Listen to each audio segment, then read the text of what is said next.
চুরিকাণ্ডে বড় সাফল্য পুলিশের। স্বর্ণের চেন সহ দুই কুখ্যাত চোরকে গ্রেফতার করলো পশ্চিম থানা পুলিশ। কিভাবে ঘটলো এই অভিযান, বিস্তারিত দেখুন আমাদের টিভি স্ক্রিনে।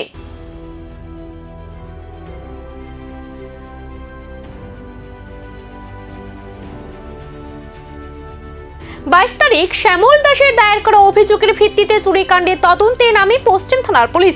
তদন্তের জেরে চুরিকাণ্ডে জড়িত আরো দুই কুখ্যাত চোরকে চিহ্নিত করা হয়। পরবর্তীতে অভিযান চালিয়ে তাদের আটক করতে সক্ষম হয় পুলিশ।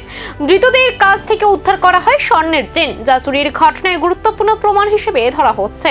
জানা গেছে চক্রের সঙ্গে আরো কয়েকজন যুক্ত থাকতে পারে, তাদের খোঁজে তল্লাশি চালানো হচ্ছে।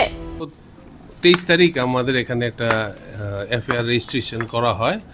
একটা চুরির এজাহার, শ্যামল দাস নামে এক ব্যক্তি চুরির এজাহারটি করেছিলেন। ওনার চেইন চুরি হয়ে গিয়েছিল, তার আর কিছু টাকাও চুরি হয়েছিল।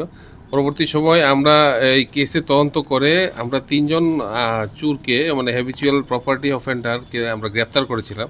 তাদের নাম হচ্ছে সজল সরকার, সুরজিৎ দেবনাথ আর শিবু সাহা। তাদেরকে আমরা পুলিশ রিমান্ডে এনে জিজ্ঞাসাবাদ করার পর তাদের কাছ থেকে আমরা আরও 2 জনের নাম পাই। আমরা তাদের নাম হচ্ছে, আজকে যারা আপনারা দেখলেন তাদেরকে আমরা গ্রেপ্তার করেছি। তাদের নাম হচ্ছে শ্রী সায়ন সরকার এবং সোহেল মিয়া।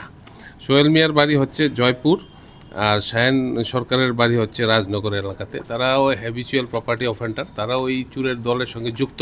তাদের কাছ থেকে আমরা এই চুরির করা যে হারটি, গোল্ডের চেইন, ওটা 13 গ্রাম, ওটাকে আমরা রিকভারি করেছি এবং তাদেরকে আমরা আজকে পুলিশ রিমান্ডের জন্য পাঠাচ্ছি। পুলিশ রিমান্ডে আসার পর তাদেরকে জিজ্ঞাসাবাদ করে। চুরিকাণ্ডে পুলিশের সাফল্য স্বস্তি এলাকাবাসী, তবে চক্রের পুরো চিত্র সামনে আনতে তদন্ত জারি রয়েছে।